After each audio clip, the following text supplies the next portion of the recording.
ఇప్పుడు కేవలం 7,999 up to 10 kgs వరకు బరువు తగ్గి అధిక బరువు నుంచి వచ్చే ప్రధాన సమస్యలను దూరం చేసుకోండి. పెనమలూరులో టీడీపీకి అభ్యర్థులు కరవయ్యారని అన్నారు మంత్రి జోగి రమేష్. చంద్రబాబు ఐవీఆర్ఎస్ ద్వారా సర్వేలు చేయిస్తున్నాడని అన్నారు.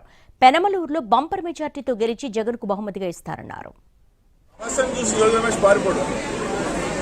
సమస్య దగ్గరికి వెళ్తాడు, ఆ సమస్యను పరిష్కారం చేస్తాడు. ఇది ప్రజలు నమ్మారు కాబట్టి అనతి కాలంలోనే నాకు వచ్చిన ప్రజాదరణ మీరు చూస్తూ ఉన్నారు. ఏ గడపకి వెళ్ళినా, ఏ గ్రామం వెళ్ళినా జగన్మోహన్ రెడ్డి గారి పట్ల విధేయత చూపిస్తా ఉన్నారు. జోగి రమేష్ అంటే నమ్మకం చూపిస్తా ఉన్నారు.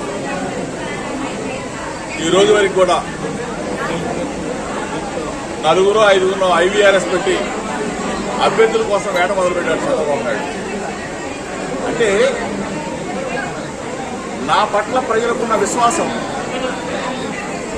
వైఎస్ఆర్ కాంగ్రెస్ పార్టీ పట్ల, జగనన్న పట్ల ప్రజలకున్న నమ్మకం ఈ రోజున పెనమలూరు నియోజకవర్గం వచ్చినప్పుడు